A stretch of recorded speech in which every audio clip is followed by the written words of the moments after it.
We're here today, September the 6th, 2012, at the Enterprise Bank in St. Louis, Missouri, for the Missouri Veterans History Project. And we're going to interview Calvin Koelling. Is that the way you pronounce it? That is correct. Would you pronounce and spell your full name for us, please? My name is Calvin C. Koelling, and it's C-A-L-V-I-N, and the C is for Carl, and Koelling is K-O-E-L-L-I-N-G. Thank you. And in the room, we have three other people. It was Norma Koelling, his wife, and Vicki Adams and Robert Adams, friends of his. And the logger today is Pat Gould, and the videographer is Roger Frederickson, and the interviewer is Marilyn Donovan. And we do thank you so much for coming. And could you tell us your birthday? June 11th, 1926. And where were you born? In Oakville, Missouri, and I was an identical twin, and went through grade school area in Oakville School, and went to Melville High School, and right after that, in the draft in World War II. Okay. Could you tell us your wife's maiden name? Was Norma Graw, G-R-A-H, and And- we've been married 61 years. Okay. Did you have children? Yes, two wonderful children. First, my son is Gary Calvin Koelling, and the other one is Debbie. Maiden name was actually Koelling, but she's married to a suitor now. She married Mark Suter. Okay. Thank you very much. And how about your parents? What were their names and your mother's maiden name? My mother was Hilma Koelling, but her maiden name was Tice, T-H-E-I-S-S. And my dad was Dietrich Koelling. Everybody called him Dick Koelling. And they were farmers in Oakville, Missouri. Okay. Truck farmers. Okay. And you remember going through the 30s. You remember some of yes. that, right? Yes, ma'am. How did your folks survive during that period? Pretty well, because they had a farm, and we had always just wonderful, wonderful food. Didn't have much money, but we had a hell of a lot of fun, and I'll tell you, we ate mighty fine. You say you had a lot of fun. What did you have a lot of fun doing? Well, played horseshoe and fished, and played ball with softball and corkball and just all kinds of things. And mostly we had an awful lot of people coming out to Uncle Dick and Aunt Hilma's place, and we had that farm. And on weekends, it was just like Grand Central Station. Everybody came out to Uncle Dick and Hilma's place because my dad had a truck farm, and when he'd have cantaloupes, he'd bring about 4 or 5 bushels of cantaloupes out there, and they butchered a bunch of hogs in there, and they wanted to eat pork sausage and ham. And man, it was just like a welfare place. Everybody was coming there to eat. Just one heck of a lot of fun. Now, you say everybody came. Are these relatives or just friends? Both. Both. Relatives, a lot of relatives. And your mom would cook dinner for all these people? Oh, yeah. She must have been a sturdy woman. Oh, I was a mama's boy. I loved my mother so much. I missed her so much with the service, and later on I'll tell you a little story about how I managed to write a letter to her. I didn't want her to know how bad I was. I've heard that before, too. Anyway, so then, by the 40s, you're in school then. Mm-hmm. So tell me about your school. I went to Oakville School.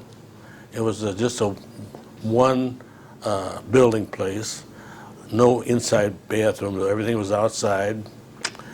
It had 4 teachers, first, second grade teachers, third and fourth grade teacher, fifth and sixth grade teacher, seventh and eighth grade teacher. Okay. And I could probably remember most of their names. And you weren't here. I don't have to mention them, their names, I guess. But had a principal, and then after I got through there, then the teacher wanted me to take banjo lessons. My twin brother and I. I have an identical twin, Alvin, and we never ever had different clothes on. We always dressed alike, and the first time we didn't dress alike is in 1944 when I went in service. We were always together, just like. And then we went to high school. Did you want to hear? Where, about- yeah, tell, I where went did to you go? Melville High School, and had a lot of fun there. What, doing what? What did you do? In high school, Mm-hmm. well, studied a lot, and then come home and had to work on the farm. Went out for track for a while, but then my dad needed us on the farm, so I had to quit that. And then, I mean, we worked hard on a truck farm, so that meant getting up early in the morning and going to school. And caught an old white bakery truck. They had a white bakery truck and a milk truck that went through there, and I walked about 2.5 miles to school every day. But at that time, first in grade school, you didn't have any buses. But then when I went to high school, the bus came down there about a mile from my place. We'd walk there every morning, get on the bus, come back and walk home, And then do work after you got that's home, right. too? Mhm. We worked. With this truck foreman, we would plant about maybe 18,000 tomato plants and pull every one of them, and about 4 or 5 acres of sweet potatoes and strawberries. And the thing that I remember most is I was colorblind, and I'd get in that dang strawberry patch, and my dad would say, "Son, you're missing them." I said, "No, I'm not."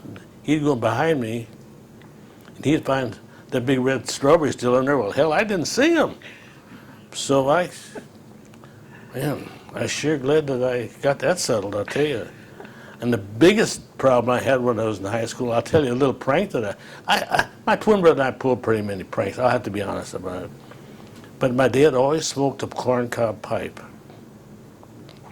And one day I went out there, and he had, in where he walked into the into the hay barn, and where the horses and mules were, he always had a little shelf on top of a thing right when he walked in the door, because he wouldn't want to go in there with his lit pipe in his mouth. So he had put his pipe on top of this bench, this little shelf. And my dad raised a lot of these Bulgarian hot peppers, and he'd sell them. And I saw that pipe laying there. I said, boy, well, the little mischief came into me. So I took his pipe, and I rubbed the stem with that hot pepper. And I'll tell you what, every time I see a corncob pipe, I remember that. He came out, he put that thing in his mouth. And I'm not going to say what he said, because it was not too nice of language. He said, "That damn Cal, he's the one that did that. I ran out by the cistern, and I act like I wasn't doing nothing. But believe you me, I remember what happened to my rear end. Oh, I tell you, he worked me over. It burned himself in. Oh, I thought about that. Was I sorry for it? Well, for a while I was, till it hurt and quit, and then I thought it was pretty funny myself. And we did all kinds of things like that. Why was it that he thought it was you and not your twin brother? Didn't take very long. He caught me he almost caught me in the act, but I ran out there before he got there. So I was the only one around. So didn't work too well for me, I'll tell you for sure. And in the fields, my twin brother and I would always have tomato fights and stuff like that, and Yeah. you have to have some fun. That's a lot of tomatoes to have to take care of. Oh, we had a lot of sweet potatoes. Did you have other people that worked on the farm with you besides just the family? Well, my brother, he had a job Yeah. in St. Louis, so Walter, I was the only one who had to go in service. And my twin brother, well, I'll tell you that probably later, but he wanted to go real bad. Okay. And you want me to tell you about that now, or? Yeah. Well, see, when we graduated out of high school, in 1941, we just got in the beginning of 1941 when Pearl Harbor happened, and I thought, man, I was pretty safe. And we had some neighbors who was a master sergeant in St. Louis who was in the recruiting business. And when we was off at summertime, he used to take my twin brother and I, we babysit for his kids, and he'd take us up to different recruiting stations all over, you know, and well, we enjoyed that for sometimes when we didn't have to work on a farm on the weekends. And I think many times, and that morning of December, it was about, I think, 7 o'clock in the morning when we heard on the radio, didn't have no TVs or nothing, we heard on the radio that the Japanese bombed Pearl Harbor. I thought, oh my God. Well, I thought, really no concern of mine really then, because everything you heard was bad news. They was really taking over the whole country, in the islands, especially in the war in Europe. But then the closer we got, the older I was getting, the closer I went. So when we were 17, you had to register for the draft. And I got out in June. Our birthday was the June 11th, and Al said, you know what we ought to do? He said, we ought to enlist right away. I said, are you nuts? I said, I can stay out of the service for maybe a month or two, you know, before they take me. So he said, well, let's try to go into the Navy right away, enlist in the Navy. Well, we went to the Navy and see if they would take us together, but they wouldn't because of the Sullivan boys. Do you remember that Sullivan boys? Yeah. They all died in the same family. They wouldn't take us, and the Air Force wouldn't take us together. And we went to Jefferson Barracks and went to the airport, and I said, well, I hate to volunteer for this stuff. He said, well, yeah, but we can be together. So we went down to Jefferson Barracks, and I agreed to volunteer, stupid, but I agreed to volunteer with him. And so we went down there to the draft when they took us down on a bus to be examined, and boy, it was really crowded at that time. There was so many people going to Jefferson Barracks. And my father's farm bordered Jefferson Barracks. Right by Jefferson Barracks Bridge, you know where that is? Yeah. My dad had had a farm there, a truck farm right there. So we could almost walk there, see? So I got down there and we was examined, and after they said they'd keep us together. And I think his name was Colonel Simons, in charge of the Jefferson Barracks Training Center down there. He got there and he said, well, he said, I got some good news and some bad news. He said, what you want to hear first? I wouldn't make much difference. I'm going to hear both of them anyway, you know, give us the good news. He said, well, Al, he said, you didn't pass your examinations. He said, the good news, Cal, he said, you passed. It wasn't too dang good of news for me, I'll tell you for sure. So he said, what we'll do is we'll send your case and see if they maybe could pull you out and put you in limited service that you can stay together. But I knew and he knew that they abolished, at that time they abolished limited service. They was released, you had to go into the, so we went back, I guess, to 30 days, had to be re-examined, and went back there, and he said, well, it's the same thing. He said, I got the good news, bad news. Al, you're out, and Cal, you're in. I thought, oh boy. I said, wait till I go home and tell my mom I'm in the Army. Oh, he said, that's the bad news. He said, Al's going to have to tell your mother you're going to be inducted in about an hour or two, so you'll have to stay right here. That was the end of the story. I was in there. Well, what about your brother then? He really felt bad about it. He was heartbroken. It wasn't his fault. Oh. I had my own mind. I should have, if I didn't want to go, I should have never volunteered. It wasn't his fault. Oh, no, no. I can't blame him for it. Well, I guess you can blame anybody for it. Well, I was just, No, but that's too bad, since he was the one that really wanted to get in there. Yeah, well, And, he was very patriotic. He tried every way possible to get it in there, you know. And he wrote me poems and everything else, you know, and that. Oh, And that's nice. But that's till I got in service. That's pretty much what I had while I was in high school. Okay. So they didn't have ROTC or anything like that in high school in those days before the war. No, So so how long was it since, you didn't even get to go home? You just stayed right there and that was I it? stayed right in there. Oh, how did and- your mother feel about those things? Well, I didn't get to see her a bit about it, but I'm sure she was devastated. She was really bad because I didn't get to go home for a furlough or nothing. I never had a furlough over in 2 years. I came home. I was only in the service. They shipped me. I was down in Jefferson Barracks about, I can't remember as old as I am. That's been, what, 68 years ago or more, I guess? Yeah. You know, and I can remember one thing, though, that they said, well, we can call your home and tell them they can come down to see you. I said, you don't even have a phone. How am I going to call them, you know? But they did check. They came down there and checked if they could see. So they came down a couple of years. I got about a half an hour. I would get to go up to the welcoming center and see them for about a half an hour. But the first day, this is something funny if you want to hear something that's a little, I didn't think it was funny, but everybody else does. They said never volunteer for anything. Well, they took me down there, and so I didn't. So the first morning, when they put me in bed, they showed us how to make the bed, you know. Didn't have no universe or nothing. And they put me in the top bunk. And they'd take a quarter in the morning. I saw them do that. They'd throw it on the bed. If it didn't bounce, you could have trouble, you know. So I was on the top bed, and here I'm sitting. Never knew what size I had for anything else. Didn't know I'd never make a bed. I thought, how am I going to get up there and make that bed as short as I was? So I climbed on top of that bed. I looked at it. I thought, boy, I think I got an idea. I took the bed, the OD blanket, at 9 o'clock they turned the lights out. So I got up there. I thought, now if I just open this bed a little bit. So I got up in there and I put my legs in there and I made like a sleeping bag, and I just scooted down in that bed like this. I laid there like this all night long. So I just lay like this. And then morning at 4:30 when they hit the big old tin ductwork, rise and shine, you clowns.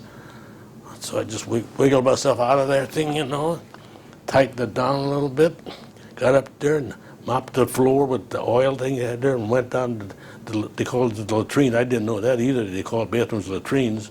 Went down there and brushed my teeth and got ready and come back up and eat. He had to be out there early in the morning. And my buddy who was sleeping in bed, he tore his bed all apart. He looked, he said, how did you make your bed so fast? I said, I'm used to that on a farm. I never made a bed in my life on a farm. My mom did. But boy, I had that thing stretched like $1 million. And I did that for every day I slept there until I got down to Texas. I wiggled myself down in there. The lights went out. Boy, I had a pretty good system, though, I thought. So then the first morning, I didn't volunteer or nothing. There was 3 of us standing there. And here comes the cattleman who came through there, and he said, how come you guys are standing here? He said, didn't you volunteer for anything? I said, nope. They told me not to volunteer. So I go in there, and this big, I should say stout, I'm not going to use the fat word. This big, heavy-set guy, he was a mess sergeant. They took me up there, and he said, here's a man, do you need him? He said, yeah, I think I will take him. So I never saw such a big coffee urn in my life. Big, shiny one, all over there, where they fit them, you know. And I ate my breakfast there quick, and he said, now you stand here. And that big coffee urn was dripping coffee on the concrete floor.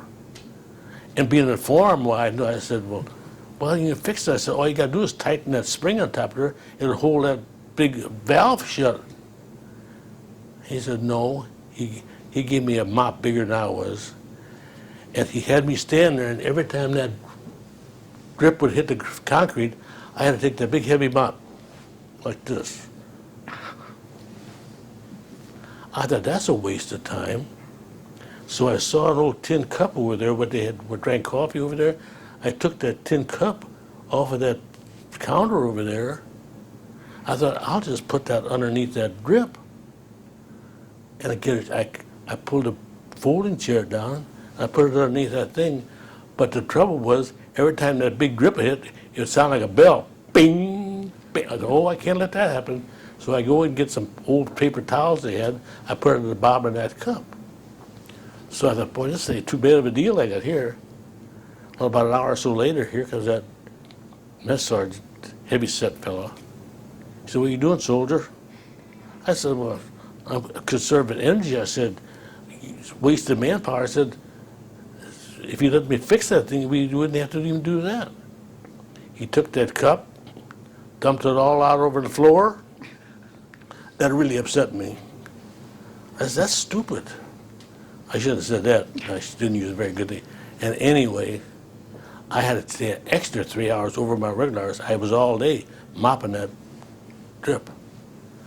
He told me, I can remember what he said to this day, there's the Army way and there's the right way. And we do stuff here the Army way. It wasn't a very good start. But it was my own fault. I should have listened. You catch on real fast. You learned. You learn fast. Okay. Then what happened? How about your second and third day? Well, then the second day I volunteered on a laundry patrol, and all I did is sat on the back of a truck and around Jefferson Barracks Hospital. We picked up the laundry bags. I just threw them on there. Got done in about 3.5 hours, and I had the rest of the day off until that evening. So you learn real quick. Yes, yeah. But then, the other thing I did is they asked me when we got our uniforms, they was arguing with the people, and they said, what size do you wear? Hello? My mom bought all my clothes, shirts, I'd hear them say 32, 28, or all this, and pants, 36, 24, 30. What the hell is that? I didn't know what they was all talking about sizes. I walked up there and there was a big line there. They said, what size you take, son? I said, it really don't make any difference. I said, you're going to laugh. I said, but I have no idea. I said, just give me what you got, I said, and I guess I'll have to have them altered like everybody else does. You're not going to give us a hard time? I said, no, why? I said, you're here just like I am. They said, come around the buck corner, and the line kept going through. I guess I shocked them, but they measured me up.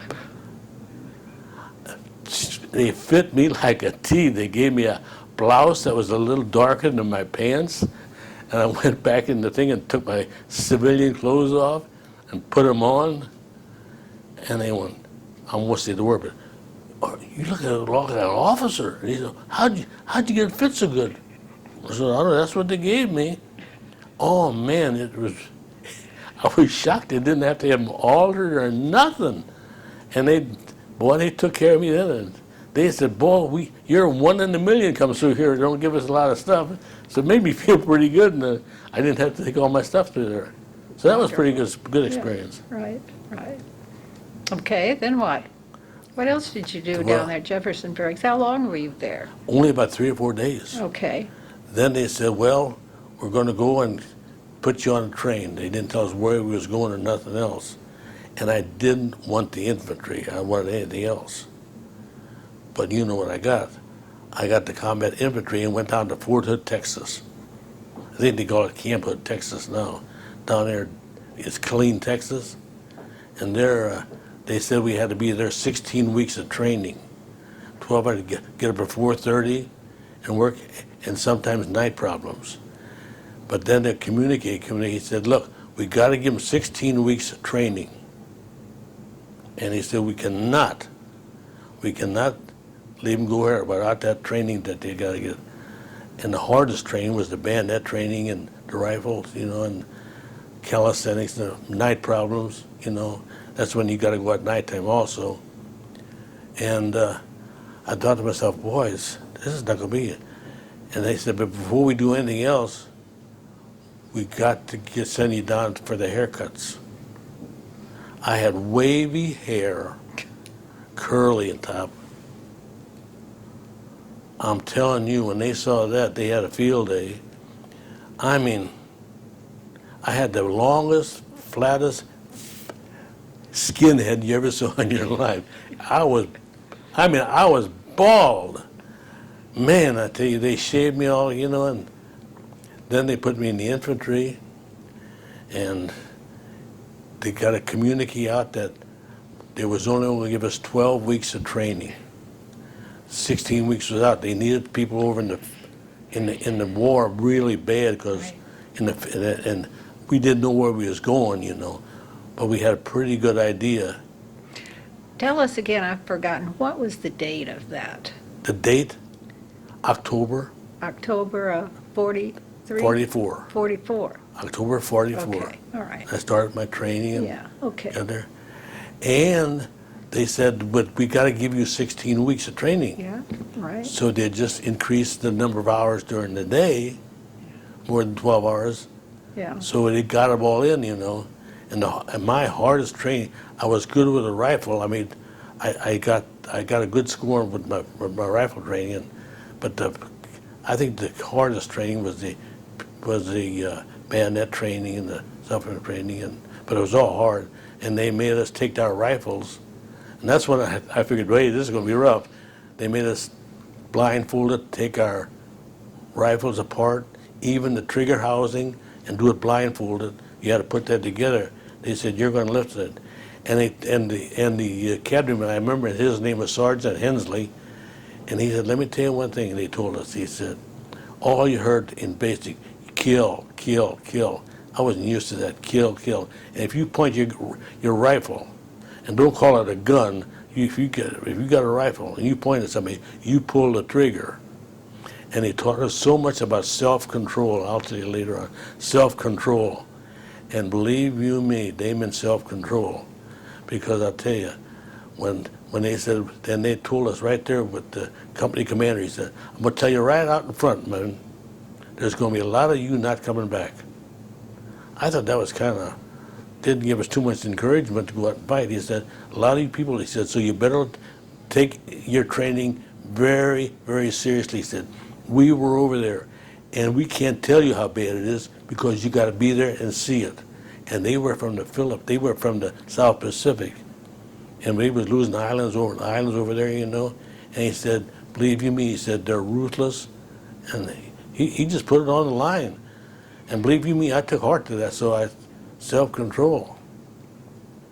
So, okay. but that was, let's see, I guess that's what, after, then they gave us, when we finished that thing, they said, well, we're sorry, we can't give anybody furloughs to go home.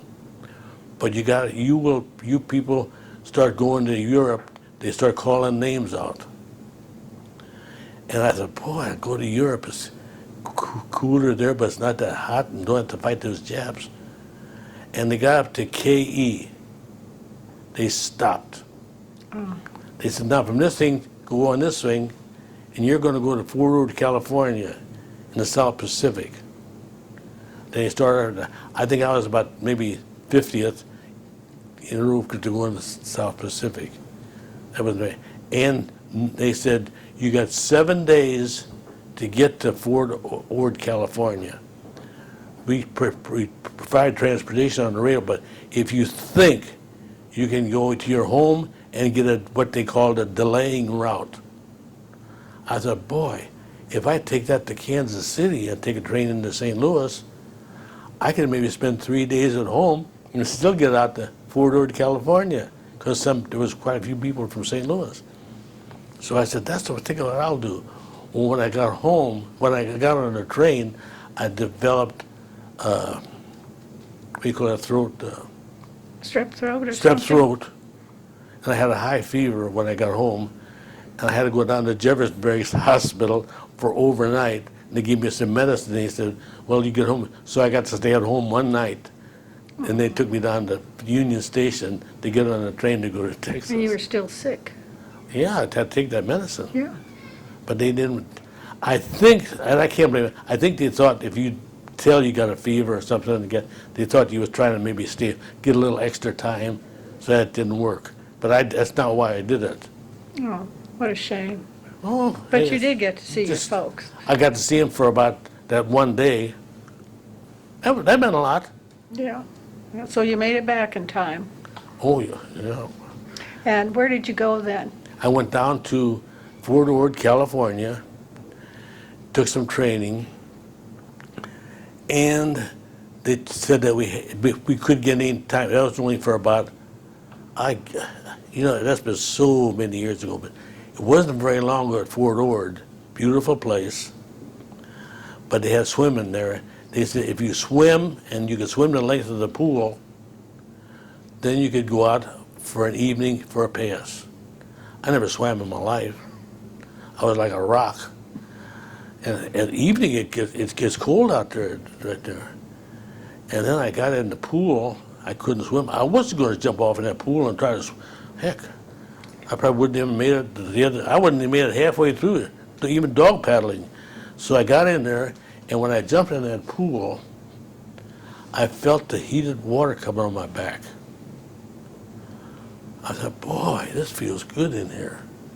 So I sat by that pool. All I had is just your underwear on. They said, "You gonna try to swim it?" I said, "Never. I can't swim." I said. So I felt that warm water in there. Boy, I stayed there almost all night just by that one spot. I'd act like I was trying to swim, and I'd go back to that same spot where the hot water was coming out in that pool. It was pretty comfortable. So I knew it. And what the heck chance would I had out on the ocean 8,000 miles away and they'd sink a ship? Hello? If I could swim 8,000 miles, boy, I would have been a professional swimmer. So a bunch of us just sat in the pool and got in, and then they put us on the places, the well. You change all your clothes into, they call them khakis, you know, they call them chinos. Take all your wool clothes off, put them in there, and get your regular. Then we knew where it was going, so they sent us up to Camp Stoneman. And do you remember the date of that? No, I have no idea. That's all right. I have no idea. It was all that happened within a couple of weeks. And then I can remember the signs on there when they got to Camp Stoneman. We was there just a few days, and I saw a big sign: "Through these portals pass the best damn soldiers in the world, the U.S. Army." And I looked at that ship out there. I used to always call them boats. It was a troop ship.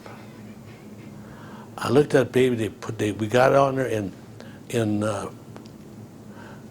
it was right out of Frisco, but they pulled us up in a little, like it was a little boat that would pull several hundred people in at a time. They pulled next to this big ship where the gangplanks were, you know. And I looked at that ship, and it looked like as big as the town I was from. Oh my God, that was a bigger. They had 5,500 replacements on that ship, USS General John Pope. It was a big boat. I thought, my gosh, and we walked up there, and I thought to myself, man, we got on that thing, and I thought, boy, they assigned us to our horse. We were way down in the ship, hot, sweaty smell, and I landed. I got on the first bed. I was down in the hole first, and I laid on the first cot, and a heavyset fellow got on top of me. And here I am in that bunk, 7 high. I showed my wife on the ship, 7 high, but I was on the bottom one. I thought, man, that's dying. And this heavyset got from me, and that canvas was so loose, man, I couldn't even turn around because his rear end made the canvas. I thought, I got to get the hell out of here. I couldn't even turn around with that big guy laying on top by, you know. So they said, "Hey, Shorty, why don't you go way on top?" He said, "Because you're little, you go crawl on top there." I thought, boy, everybody's laughing because that was hot up there, you know. What am I going to do with it? So I crawled way to the top. And I got up there, and I said, boy, it's sweaty. And I looked at the person right next to me on the other aisle where he'd get down there, and he introduced himself. He said, "I'm Reverend, my name is Pretty, Pretty. And he said, "I'm a Baptist minister." I said, "Well, what the hell are you doing here? You could be an officer." "No," he said, "the Lord told me that I should go in there, that I could help the people right on the front lines, and that's what I'm here to do." He said, I got to leave the rest from my church. Really a nice person. Well, here I was up there hot, and all my stuff was downstairs, and down at the thing where you had your rack, your rifle, and everything else, and you had to hang your big duffel bag on hooks down there. And I went up there and I felt this. Now this could have got me in trouble, but it really, I think, saved me in the way. I felt this ductwork in front of me. Boy, it was real cool. So what the heck is that? And Reverend Pretty said, I called him, he was a pal of mine while I was there, 30 days without seeing land or anything. I said, what is he said? That's air conditioning going over to the officers' quarters. And there was a little space in between there. So I went downstairs, went down there by my thing where my rifle was and my stagger. I took my bayonet out of the skeever and I crawled up there. I thought, if I would take that and just punch a little hole in that ductwork, that might leave that air coming on top of me. So I did. I went up there between it, I punched that little hole, opened it up a little bit, and some cool air started coming down on me. And this Reverend Pretty said, where's that coming from? I said, you told me it was the air conditioning. I said, that's what it is. I said, he said, what are you going to do when you go down? I said, they got plenty of Band-Aids on there. When I go down, I just take a Band-Aid, put it over that little hole. So anyway, what happened is you'd be sweating up there. So I take my canteen up there. When I go down, had to use the formula to learn how to do things. I put a little water in my hand. I put it over my face like that. I crawl down there and say, boy, I'm sure glad that we don't look at how I was sweating, you know. I said, I know, why don't you guys go up there and try it, you know. I'd get up there, I'd take that little Band-Aid off and way up there. So me and my buddy had a pretty good deal up there, really, I guess. But I said, if they caught me, I'd probably still be in the Army. But it was, you had to use self-expedience. You did. 30 days on the water. I've never seen sight there. Then you want me to go on? Oh, yes. If you want to stop for a while, No. we can do that No. too. No, Okay, where did you end up landing then? well, in the Philippines. What we did is we got on there, and we was on there, and we was just by ourselves for a long time on this ship. And when we got over there, we landed in New Guinea, and we was going to get off there, but I thought something was wrong. We started going down the gangplank, and they put us back on there right away. They said, everybody go down the hole. And on the way over there, we woke up that next morning, and I looked around there, and there were so many ships around us, so many ships, and almost the big horns start blowing, and you know, they saw a Japanese sub trying to get in there. They was trying to, I guess there was 50 or 100 ships. I knew there was trouble, and they told us all to go downstairs, lock and load. That meant put your live ammunition in, come up there on the deck. And we stood up there, and often about halfway to the horizon, they start dropping these depth charges, trying to get that Jap sub. And almost we was over there, and I guess halfway to the horizon, we heard the biggest explosion you ever heard in your life. The water was going up, and then we saw all oil bubbling up and trash coming out. And that was that Japanese, they got the Japanese sub, but they was after the troop ship and the oil tankers was going out there. And boy, we thanked our lucky stars that they got a thing. But we knew we had trouble because it was a great big invasion thing. The next stop, we got on there, and it was, like I say, hours and hours. And then we could hear the planes, and we could hear the roar of the, and we pulled in Manila Bay. And there we saw the rope ladders go over the board, and here comes the landing crafts. And that's a very, very weird feeling.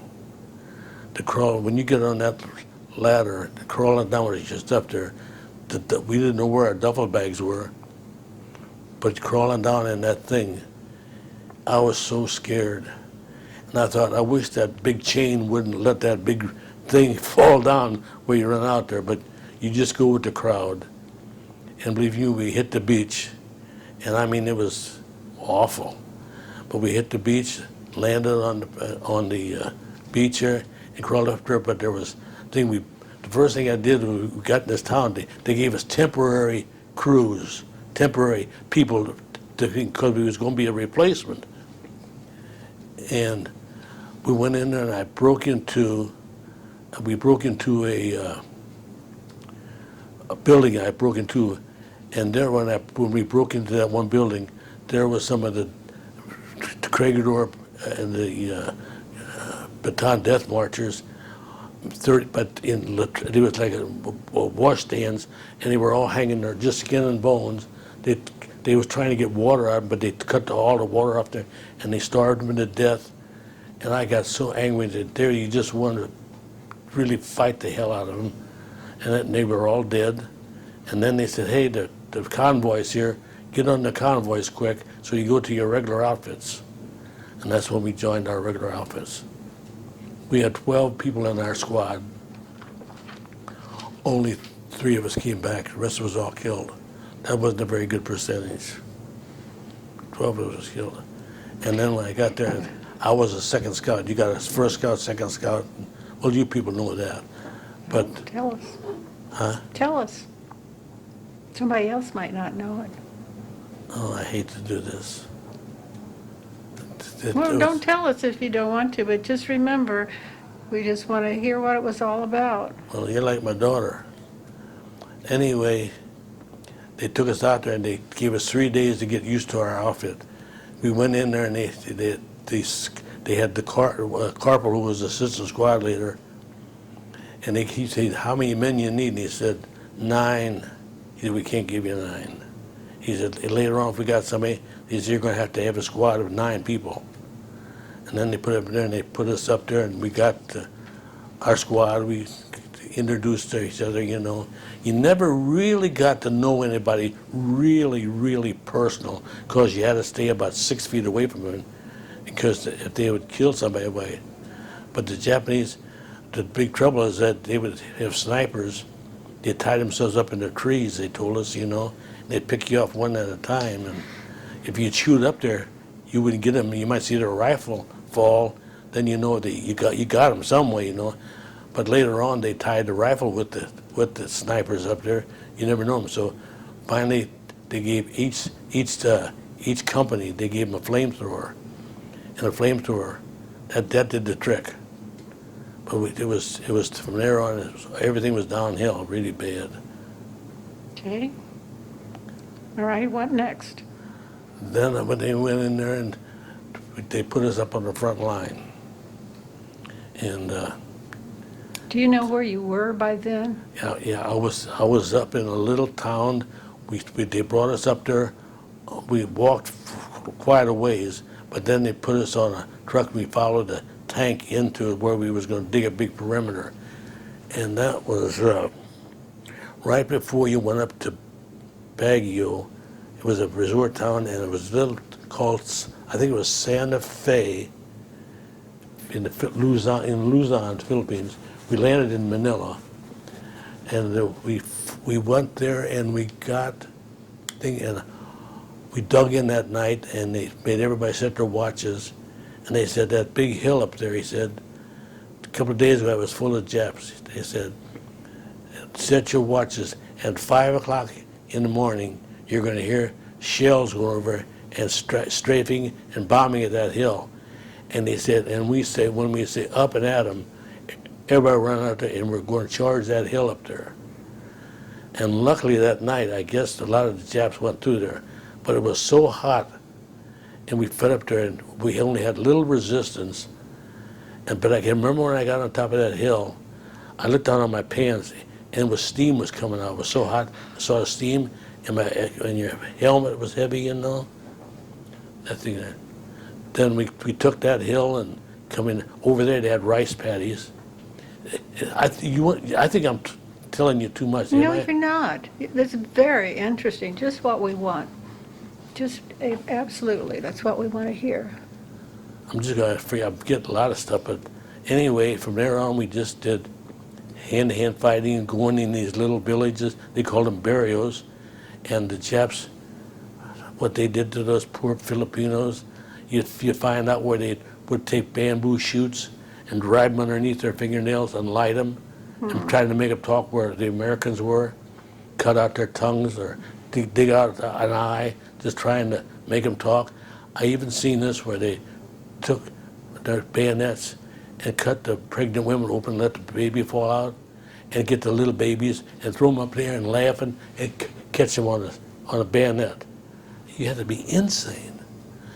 And then they would try to poison them. You never would want to roll a body over because they'd be booby trapped. They'd put grenades underneath them and fought them. We fought all the way there. And every night you had to dig a slit trench. It was as wide as you was. We didn't have foxholes. You dug a slit trench as wide as I was, as long as I was, about this deep, to keep the shells from hitting you. And what we did there was we were really getting bad, and we would dig holes about from here to my wife away, and we'd take string. We had little things goes over our luminous things so you wouldn't see them. At the light, they could see a long way. And we'd take string, and I tied over once. He'd tie it on his shoe, and I tied it on my shoe. You'd sleep an hour and guard an hour at nighttime. Dug a big perimeter, big circle, and you pull the thing there. And the one night that I can strictly remember, we was in this big rice paddy. The Japanese, the rice paddies was dried up and it was cracked. But are you familiar with a rice paddy? Big little perimeter all around, they flooded, you know? Well, they didn't have rice.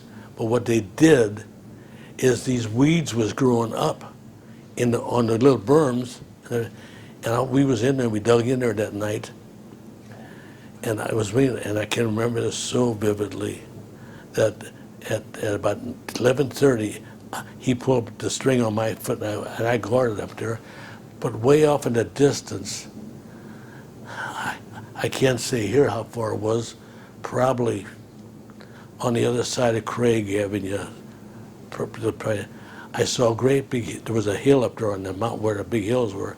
There was a big bonfire out there. And he said, that's Japanese up there. He said, we'll have to get them in the morning. And I stayed there and I was guarding. And I got up and I laid down and put my rifle up there. And they always, from day one in the service, they had taught if you don't have self-control, you're done. If you can't control your own body, they always told us, if you can't control your own body, nobody else can.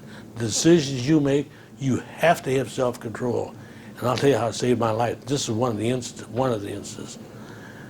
And I was guarding up there, and I said, what in the world is out there? It was further than here across the street, way across the street. And I saw these weeds separate. And he was crawling over that berm with a flashlight. Then when he'd get down there flat, he'd get closer and closer to me. And I had my thing there, and they said, you never fired at night, because at the end of your rifle, you'd see this muzzle flash when the thing was going there. And I thought, man, he started getting closer and closer. And I pulled my string, and I told my buddy, I said, there's a Jap out there calling closer to closer. I said, but tell everybody, don't fire.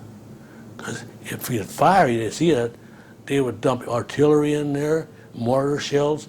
They could kill a hell of a bunch of people. So I laid there, and I thought, man, he's getting so close. Anyway, he got it right almost in front of me, and I could just see that grass right in front of me. And I thought, I had my finger on the trigger. I thought, I can't fire. I gotta keep there. Maybe too many people would get killed. And almost he stopped. The good Lord was with me. I didn't fire, and I guess he thought he was lost. He got as close as you and I were. And I wouldn't have been no place I could have blown him away, and he'd never even known it happened. But he turned around, and he started crawling in another direction. I guess for that distance, he's there. And boy, I prayed to God, thanked him that I didn't pull that trigger. And that we didn't lose one person, but early that next morning, the cranks went over there, and we heard P-37s and P-38s coming over, and bombs, and artillery coming over from way back. You can see it looking like lightning out there. And they just blowed the heck out of that hill up there. That's one of the instances that I will never forget it. But I would always lay at nighttime. I'd put my rifle on my belly, my helmet underneath my head, and then I would put my cover over my thing because I had to keep my rifle dry. That's with everything else. I don't see how you managed to have the self-control to lie there Hey, like that. When I teach my kids, I teach them. And then we went. Did you want to hear it in one more yet? Yes, all you can think of. Well, I'm going to stop pretty soon, but No. then we got up to this one town, and it was really getting hot. We was getting close up to it near Perry. It's called a little town called Tigigaraw. Could you spell that maybe? Oh God, no. Tigigaraw, you can find it on a map. Okay. We'll Just find up. But anyway, it was really bad up there, and we went on a patrol. And I can remember, when you got time, you think about all different things, And there was a bunch of young kids just like me in there. But I guess 4 or 5 of them, very bad thing. They got married before they went in service, 18 years old, and their wives became pregnant, and they'd write a letter that they had sons or daughters. And I thought to myself, here they are over there. They would worry and they'd think, And I broke up with my girlfriend. I said, hey, go. I said, because I may not come back. But these poor young people up there. And I thought, if they would get killed, and a lot of them did, what's them poor kids going to do? They won't have no fathers or nothing. That's going to be terrible. So we went out that morning on patrol. And I felt funny about it because we fighting up until about 11 o'clock, and we came into a clearing in the jungle up there. We went up there, and I was second scout, the first scout, and we stopped, and we came to a big clearing, probably maybe 3 or 4 times bigger than this room. We stopped and listened, and I told my first scout, I said, you know what? I don't hear any monkeys, I don't hear any birds. There mustn't be any Japs around here. He said, that's what I was thinking. He said, surely they would hear noise, but they must have been laying in there waiting for us in that tall grass, bamboo, And we stayed there, and the captain said, let's just take a break right here. I said, yeah, but we better stay further apart, Let's don't stay close together. He said, yeah, we will. He said, let's break, take at least 30 minutes. He said, everybody's bushed. So I took it away, and I heard a thump. What the heck was that? And I looked down by my feet, a little closer with my wife sitting there, and I thought a cigarette there, and when I looked, I saw a grenade. And oh my God, and I knew personally, I knew I had no chance. I thought, but I could save some of them. So I took my helmet off, and I threw my body over that grenade. And it went off. I don't remember too much, but all I can remember, I'll tell you this honestly, because a lot of people think you're stupid, but when it went off, I had no pain on it, but they threw me about, they said 15 to 20 feet, and my head was like a little ravine here. And I felt something warm, but I didn't know anything, but I went like this, and the blood was squirting off my hand, and I don't remember anything else. When I came to, I was laying underneath the airplane wing. They put me on a Jeep, they said they put me on there.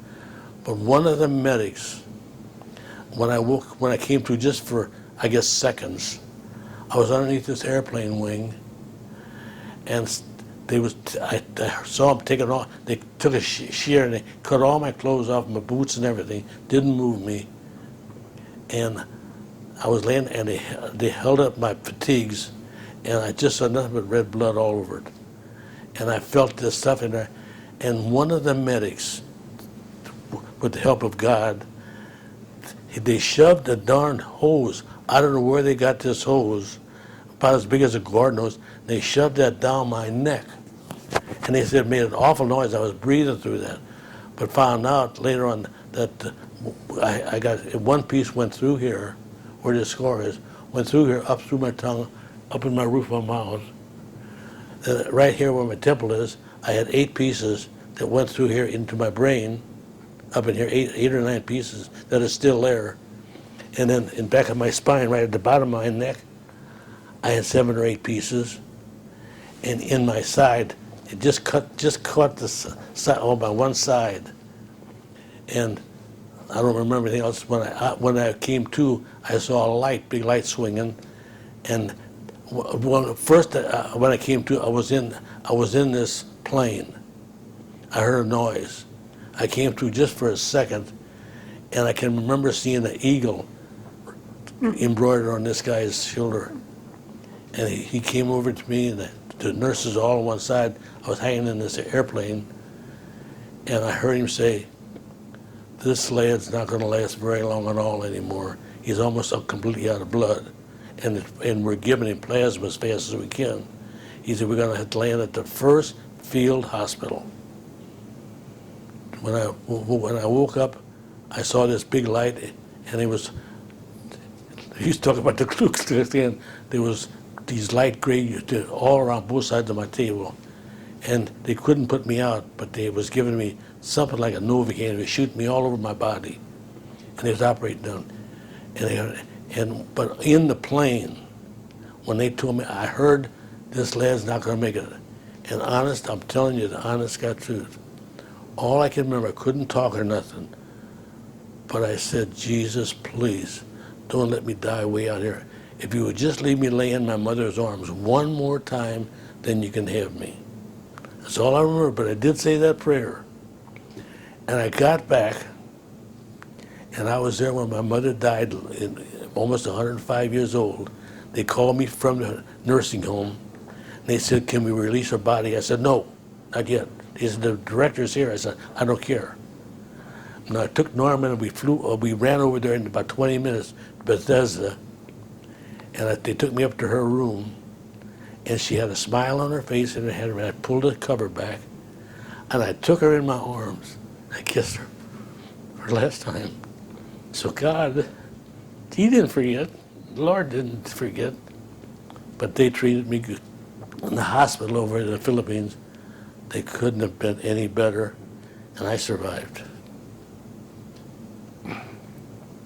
I'm telling too much. I should You're never say that. not. This is just so good. But anyway, good. so when I got to, I guess I don't know how long I was in the hospital, but a communique came out.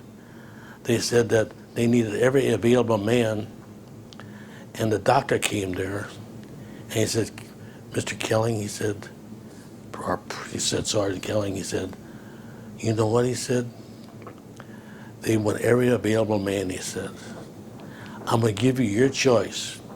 We can put you on a hospital ship and send you back to the big hospital and then into Frisco," he said, because you'll have to have some rehabilitation, he said, "because your bandages have to be changed every day." He said, "Well, I'll leave it up to you. You can do that, or you can go back to your outfit if you go on sick call every day to change the bandage." I wanted to go home, but then I thought about that hose going down my neck and my buddy saving my life. I said, I want to go back to help him. You didn't tell about your buddy saving your life. I didn't hear about your buddy. Well, I didn't know he saved it. That was. But when was that? Was that when you got injured so badly? It was instantly I got injured. He was, I don't know who it was. It was a medic. Some medic. He's the guy that saved your life, that put the tube down The your tube- throat. took the tube down my neck. I understand. Okay. See, I don't even really know who it was. I see. Okay. But Jesus Christ, you can I'm not a religious fanatic. I go to church, but believe you me, there's nobody in this world like him.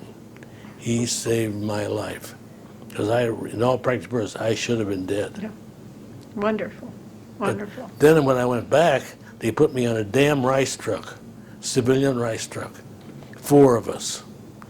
No one else except one guy having the paperwork. I went up there, and when I walked into this, I'm talking too much. You're not talking too much. He just has to change the tape. Should we just stop for a minute? We could do that. Well, let's do that, and then continue with your story. I You're think about the rice patties, the Oh, truck. they put me on this rice truck. Yeah. They stopped about 3 or 4 times. I got up there, and they had a thing that war was just about over. But I mean, it was still going on.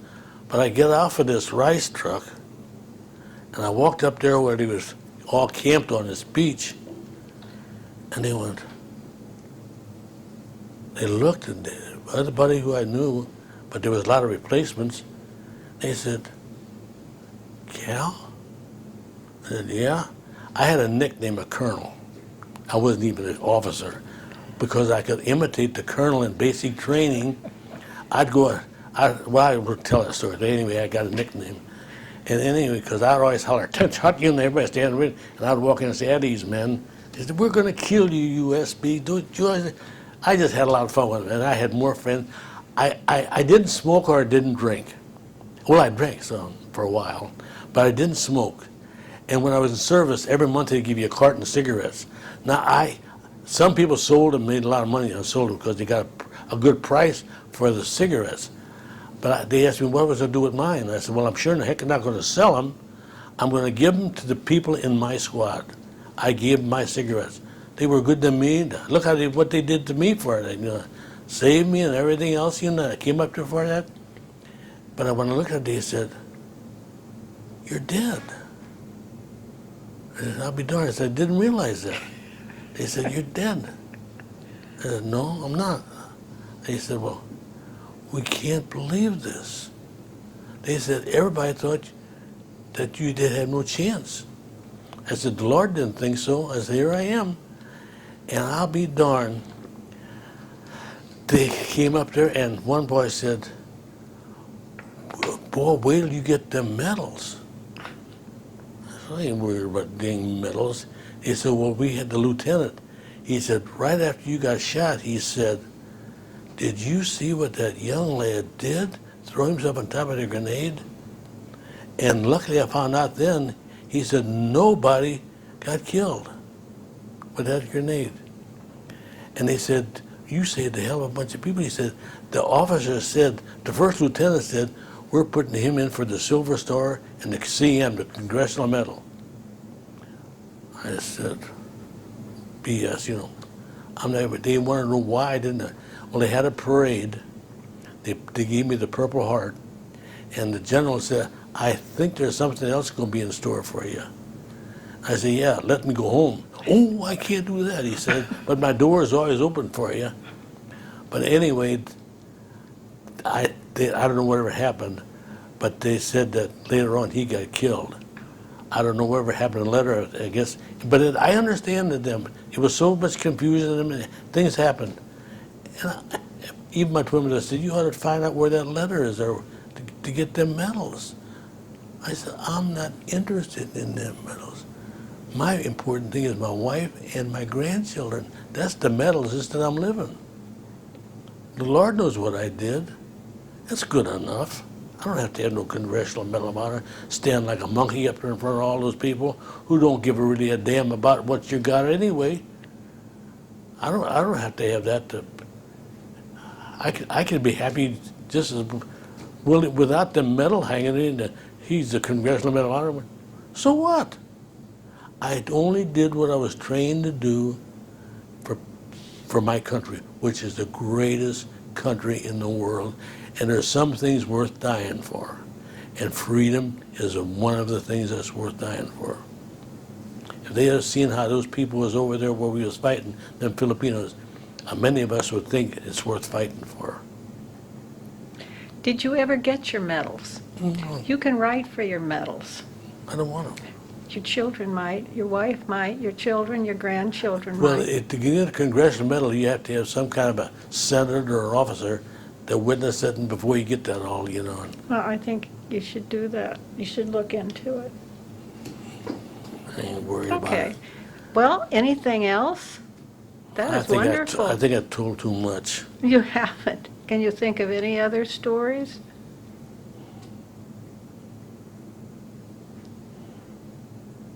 When did you come home before the end of the war? You stayed Never had there a furlough in clearly? all them years. How was it when you heard the war was over? Did you do? Well, I hate to tell that story.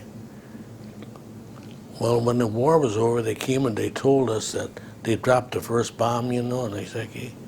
Then when they dropped the second one, that was right after they had a parade for me, and they said, hey, he said, the Japanese just surrendered unconditionally, but now we got to mop them up and get them out there. And I went on little short patrols for the last several hours and took some prisoners in, you know. But when I heard the war was over, I took all my clothes off and put a gray skirt on and got drunker than heck and did a hula dance from all of them, and everybody was laughing. They said, boy, he's sure alive yet, he said. But I was so happy the war was, I knew I was going to go home. But what happened is they sent my outfit home because you had to have points. You ever hear that? You had to have 72 points. Right. I ended up with 68. I couldn't go home with my outfit. So they sent me down to a replacement depot, and they put me on the ship and sent me over to Okinawa. That was just over shortly. And I walked in there in this young first class. He said, Sergeant, what can you do? Well, I didn't lie to him. I said, kill Japs. That's what I'm here for. That's what I was fighting all the time. Oh, one of those old times, I stand over by that post. I could have slapped him. I got so mad. And my buddy who I was with all the time, he said, what can you do? He said, I can stand over by that post with him, he said, over there. So he gets on his telephone, rings that calling. He said, Captain Houston, I got two old timers over here, he said, from the infantry, he said. And he said, all they told me they could fight for Japs, kill Japs. He said, you want them? He said, yeah, send them up here. No, he said, don't send them up here. He said, I'll send my Jeep after them. So they gave him the paperwork, this Jeep driver, they gave the papers. We went in there, and Captain Houston, he was the squadron commander of the B-29s in Okinawa. And we went to the orderly room and sat there and waited, waited for about a half an hour. And I told my buddy, I said, there's a lost cause. And he said, no, he said, we'll be in the Air Force. That's what we always wanted. I said, yeah, but I said, well, he said, you guys come in. Captain Houston, I got pictures of him in there. He said, Cal? I said, yes, sir. He said, let me tell you something. He said, you and Skipper, he said, I'm going to tell you one thing. He said, at ease, don't he? He said, I'm going to make you my assistant, and you're going to have it really easy in life with me. But unfortunately, they all tell you that crap, you know? And I went like this, honestly. I went, oh, shit, I heard that story before. He started laughing. He said, no, Mr. Koelling, I'm telling you the truth. He didn't call me Mr. Koelling, he called me Sergeant Koelling, he said. I thought I died and went to heaven. He treated me and my buddy so good. He put us in charge of building in the squadron area, and he said, hey, he said, you guys, he said, I got to fly 7 hours a week. He said, how would you like to go in the B-29? He said, I'll let you pilot the plane. I said, not on your life. I wouldn't get anything. He took me through it. I thought there, he said, you can do everything he said, and then the bombardier said he's going to let you sit in front of that Norton bomber sight, he said, and he can show you how you can see it from miles ahead. He said, well, we'll enjoy being there. I said, not me, Cap. I said, I'm not going up there. And Skipper said, I ain't either. I'm going to stay with my buddy down here on the ground. But we've had to fly some, you know. But anyway, it was really nice. He treated us. And then then a couple of hours later, the big old speaker got it. Koelling and Skipper, go to the order room immediately. he could send one officer and one enlisted man to Shanghai, China for a 5-day rest. I was only over there a couple of weeks with him. He put us on a plane, sent us over to Shanghai, China for a 5-day rest. Oh my gosh. Just keep going. And he said, boy, I did. I thought, man, this Air Force is a pretty doggone good thing to be in. End of story. What did you do in Shanghai? Just saw the sights. For 15 cents, we got a rickshaw for all day long. We rode that rickshaw all over town in the Russian settlements and the beautiful, beautiful city. Ate fine foods. Just lived it up. Had a volunteer. After about 4 days, we had a volunteer because I was broke. Sold all my other the clothes I had on, my fountain pens and everything. Came home, brokered the heck. I sent all my money home to $6 a month. I couldn't even spend it over there because you had nothing to spend it on. Okay. All right, then you went back to the Air Force. And then I was only over there in the Air Force, I forget, several months, and my number came up. Back on, and then we was lost. We almost lost our ship on the way home because it was in a typhoon. We was on a hurricane out in the ocean. Boy, I was scared then. I thought my mama's baby was going to die. Boy, there were a couple of times in your life you kind of wished you had learned to swim there that night. Would it did me any good? If it didn't drown, the shark would eat you. But the ship's Shipman, oh yeah, all right. the carpenters put mattresses up there and bulkheads, and they closed the holes up, and the ship. 3 days we was lost. We was on the USS Sea Runner, and by gosh, we made it home. And where did you land? San Francisco. Okay. Then what? Caught a plane, went to Fort Sheridan in Chicago, and they gave us a choice to go home for 30 days to come back and pick up your discharge, or stay there for a week and wait till you get processed. I said, put me on a home plane to give me $16 to go from Chicago back home, and that was my travel pay. I went home and I came back in 30 days, picked up a discharge, and gone I was. And what was the date?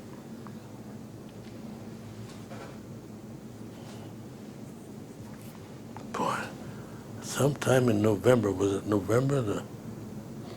I'd have to look at my discharge. In 45, though? 46. 46. 1946. Okay. I got wounded on June the 23rd, 1945. Okay. You're almost over a year past that. Well, that is just a wonderful story. And we thank you so much for it. Even before we're going to look at memorabilia now, but if you think of anything else, be sure and tell us before you go. We want to hear it. That's Can you think of anything? No, I think he covered. You think he covered it pretty well? I'm not a hero. I only did what anybody else would do. Even the ladies who were in their churches that wrapped bandages was just as important as I was over there. I hear this a lot, but I don't believe it. I don't think I would have thrown myself on a bomb. Yes, you would have. No, I don't know. Anyway, let's see all your memorabilia. Do you want to just hand it to him so he doesn't get it? Yeah. Here, I'll get this out of the way. Get this out of the way. I never took a souvenir to roll the body over. I just grabbed something of that. Now here's something. Oh, those flags? You want to see them? Yeah. Oh, yeah. Did you drop one on the floor there? No, I guess not. Okay. Now this is interesting. Here's an interesting. This I guess this. Now, if you would hold that up, he'll tell you how to hold it, and he will take a picture of that, okay? Oh, yeah. That's it. Just hold it right there.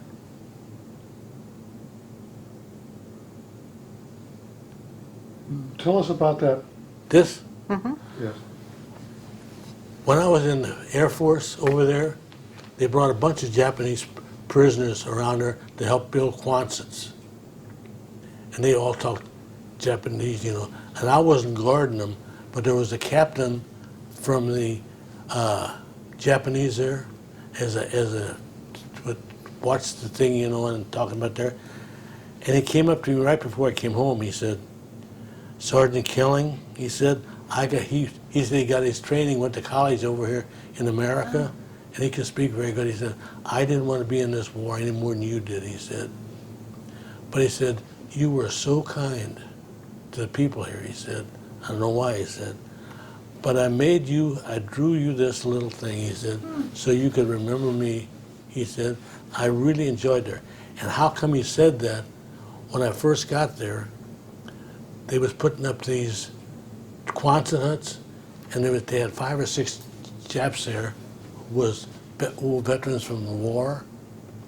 And I guess they had a guard there, guard them, you know. And Captain Houston said to me and my buddy, all we had to do was walk once a day around, see if things was ever taken care of, and once in the afternoon, he said, no reveille. He said, no details or nothing. He treated us great, wonderful. And he said, boy, he said, they're really working slow. He said, would you mind talking to those Japs? I said, hell no, I don't mind talking to them. I said, yeah, it'd be my pleasure. He said, so I walked down there and I saw these Japs putting these Quonset huts up there, and they was going like this. Putting those nails in, you know, in those metal buildings. And I talked to the guy, I said, why aren't they working a little faster? They refuse to. I said, what do you mean they refuse to? So I walked up to them. I took my 45 out, and this little stout guy was up there. I said, I took my 45 out and I stuck it in his belly. I said, now, you know, Fessler, history. Your history. The captain told him something. You never saw 5 hammers going so fast in your life. And I walked back there, every time they'd see me, boy, they would really, really. So I came there in 2 days, they had the whole thing done. And I walked in and I patted him on the back. I said, good job. And he talked to him, you know, the captain talked to him. And he said, I told him you was a big honcho here, and they better work hard for you because you're good to them. Came there the next day, when they wouldn't even see me there, they'd still be working hard. So I walked up to them, I patted them all on the back. Good job, Captain, good job, you know. I said, now you tell them in the morning, I want them to take 15 minutes off in the morning, to take a break and rest. Same thing in the afternoon. They never heard of that. They never heard of taking a rest. You wouldn't believe they did everything I could. And a couple of days later, they had another crew come up there, and we were so far ahead. Captain Houston said, he said, what the hell did you do? He said, to get them guys building these. I said, it just took about 30 seconds, I said. And boy, they're the best crew you ever had in your life. And they did. They just worked their thing. And I gave them a rest and told them that. And I said, and if anybody says anything to them, you tell them that the sergeant who was going through here said they have to take a rest. It paid off. Being kind pays off. You know? Like the old saying, you can kill them more than what cats do, but they're choking them to death on butter or something, like, some kind of crazy thing, you know. But my mom and dad always told me to be kind to people. That's a wonderful story. But anyway, it scared the heck out of them. But I wasn't scared of them. Shoot, No. that was just a job to do. Wonderful story. Here. Any more wonderful stories like that? Just, Now these are company battle flags. okay. My mother tried to wash the blood out of them, but it didn't work. These are all bullet holes. Oh, my. Wait a minute. Let's hold that up so that we can get a picture of that. He'll tell you when it's, Now see, what these would do, they would tie these on their, see at home I didn't bring it in, but like I got a Japanese sword, but they would get sticks or anything else, and they'd tie these on their thing, and they'd Did you ever hear what they call banzai? They would try to stick you with sharp sticks. If they ran out of ammunition, they try to kill you with sticks or anything else, and they try to do hand-to-hand fighting with Right. you. I think you've got it backwards for the camera. There we go. Yeah. Whatever. Okay, this way. All right, hold it up there now. Steady.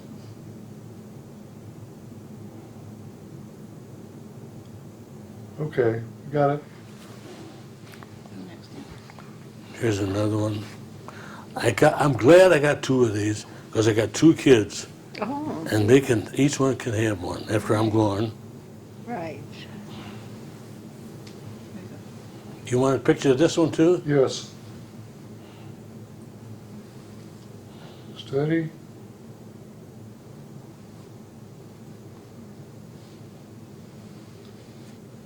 Got it.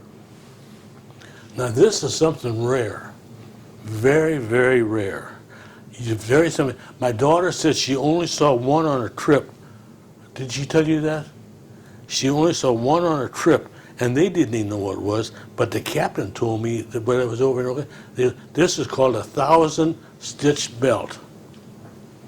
A 1,000-stitch belt. What they believe is, I got this off of a dead Jap. Yeah. And what happens is all these stitches, they call it 1,000, and I never counted them, but this is called a 1,000-stitch belt. And they would take this around their skin, around their belly, Yeah. and they would wrap this around. And they believed that when they got those 1,000 stitches on it, and they wrapped it around their stomach, they would go to a place called Yasukuni. Yasukuni, and that meant they would live forever and ever, even if it's in heaven, with all kinds of virgins. Really. That's what they believed. Right? Did you want this?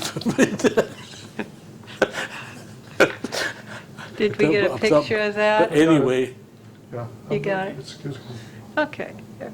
I'll fold and it what up they for you. but they did. Now, the guy who had that, he may be in Yasukuni, I don't know, but and they also believe they also believed that how Japan started is there was a dead soldier when he died, he stuck his sword out. Now this is a weird one, and blood dripped off his sword, and that formed the island of Japan. Oh, interesting. I never heard that before, Interesting. but I hadn't either. Japanese captain told me that. Interesting. Okay, what else? Oh, here, I got something for you people. This was an article one time was written. Would you want that and you could Well, keep sure it? not. It was this, We'll put it with this stuff. huh? We'll put it, can we put it with this? Yeah, you can have that too. Okay. And here's just some stuff that I had that my mother kept for me. Oh, we got one on the floor. Now, here's, you know what, here's something that I realized when I was looking today for it. This man here was in the infantry, started out. He worked for the Federal Bureau of Investigation. When he got his paperwork, that's the guy got some of these pictures. They pulled him out of the infantry. He said, "Hey, you're not supposed to be in here." He said, "You work for the FBI." He was a fingerprint expert, and I knew him as service. He took all the pictures and he saved me a bunch of them because Oh. he could do all that stuff. Yes. He was a pal of mine. Okay. That was just some of the Do you Japanese. remember what his name was? No, last I think was Kelly. I think.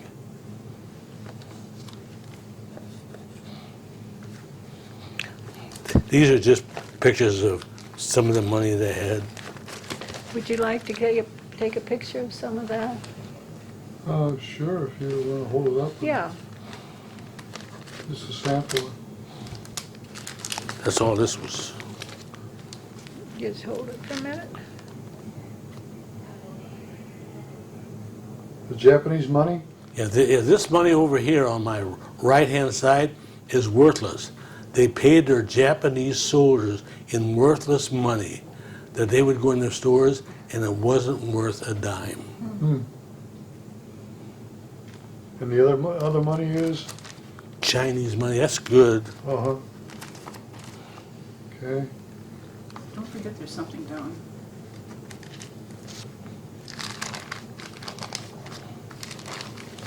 These are paper clippings. These are paper clippings that my mother saved. Would you be able to read that if you took a Now, picture of the this here this was a little, just a sample of when Hold we. still. Go ahead and talk. This was a mess card. When we was on the ship, we could eat 2 meals a day, and they'd punch it out. Really? Yeah, they punch one out. If you lost that, you could not get any food on that ship unless you'd go to. They took an awful lot of trouble to try to get something. So everybody kept that really good. And then another thing is, when we was over there, they would give us Atabrun. What's that? Atabrun is what they do. They give you Atabrun, and you have to take it morning and night. They would keep from malaria showing up, and you'd get real yellow. And you could imagine what we looked like. My doctor told me that works on your liver, but it makes you real yellow. And with us being black from in the sun all the time, our complexion was everything but there. It was, that was. Because I got malaria when I went to Okinawa, they stopped giving me that Atabrun, and I got malaria real bad. I had 107 fever. Oh, It lasted about 10 years until I got home. Let's see, I know I'll forget. Here's one thing I really,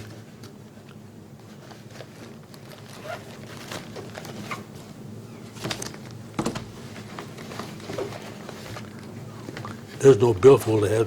Where is my Bible? maybe you forgot it, huh?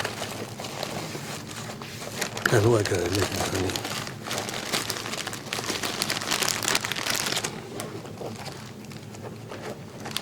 I don't know how I got this back. This little Bible I had, I always carried this in my shirt. That was with me when I got shot. All my clothes is gone, everything else. But how I ever got that back, they must have found it on my body when I got shot and put it in my duffel bag. Because it's all there. Every time I get a little moment, I'd read that, just for a little inspiration. Does it have your name in it? Yep, Well, that's probably how they kept it. you see it? Okay. All my identification there. They must have found that on my shirt pocket, and they saved it. What I don't understand is how did that come through the bomb unscathed? Yeah, because they hung my rifle, and they hung my mess kit, and all that. And when I was shot, they kept it to show people. Oh. And my mess kit looked like a soup strainer. It was just all full of holes. And my pack was blown off. They blew my canteen apart on my body. And my glasses, they cut these. One of them went right through and cut this bow off and broke this lens, but the other one was good. And I just had just some pictures of it here and poems that they wrote. Who is they? The people in service with you? No, just look what I turned. That's what I was telling you about. Oh, yeah. That's me in my gray skirt when I got. Oh, why don't see you it. turn it Oh, so it can be I can't seen? show you that. Why not? That's upon the war. Move your fingers off it. Yeah. That's when they pinned my medal on me, and when I heard the war was over, I got drunk and I put a gray skirt on. Well, I think that's great. I don't know who took it. I would sue him now for taking it. You thank them now that you're taking it. Okay, That good. won't show, will it? Yeah, it shows up a little bit. At least we understand what it is. There's some pictures. I don't take this. There's some of the war pictures. Okay, let's is see that- it. Show it up to me. What is the bottom one? Wait a minute, he's taking a picture. So you took that picture? No, my FBI buddies. Your took the FBI picture. agent. Lean it toward me a little bit more. Lean it. Lean it the other way. That's it. That's it. Got it. That's just how it was over there. Where That's was old- that that's the old picture rail- taken? Where Huh? was that picture taken? I didn't take You it, so don't- I wouldn't know. Oh, I see, It was my- okay. That wasn't, you my buddy weren't took a right lot of them. there. Yeah, okay.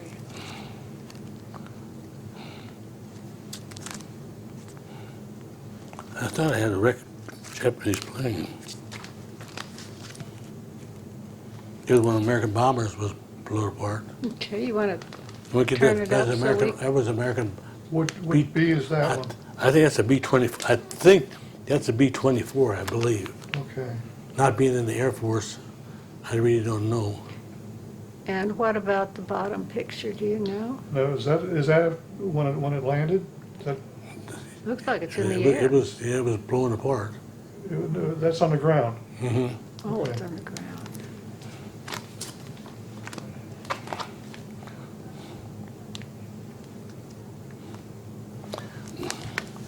What I did too, I didn't tell you what I think, is I was laying in the hospital, and I'll just fix this stuff at home, Norma. Well, be careful with it. It's all right. Huh? Be careful with it. It's all right if it takes a few minutes. We're about the end of the time. Oh, okay, quickly then, let's get this picture. You can put them all in there, Norma. Let's just wait. We'll wait till we're done. So I want to get this picture. This is just, Okay, that's very nice. this is something I just made so the kids can have it, you know. Put the Purple Heart, infantry. This is my favorite one here. Yeah, what is that? I'm not- Combat infantry badge. Okay. It was Purple Heart naturally, but this. And You know why I like this one so much? It's pretty. The reason I like that much, that was an act of Congress. Nobody can ever take that away from you, or the Purple Heart. But this paid me $10 more a month. Oh, Oh, that's good. Go on down and tell us about these Well, things. this is just different ribbons. These Right. are all brown stars. And I never got my medal so far because when they passed them out, I was in the hospital Yeah. and I never asked for them. Ask for it. No, I ain't worried Oh, about we that. done? And this here, Oh, yeah. this is everything that I qualified for. Okay, oh, wonderful. This Listen, dog tags. I think we're going to have to stop. This, That's a beautiful picture. that's when I was young. You were a handsome man. Oh, shoot. I see why your wife picked you. Oh, man. I thought it was for his personality. Okay, well, we thank you so much, not just for this, for your service. Hey, You know, I, you gave so much, no, so much. And we do thank you very much. oh, you got it over there, honey. I'll Okay. just cram this in there, Norma. We can take it. Don't cram it, you would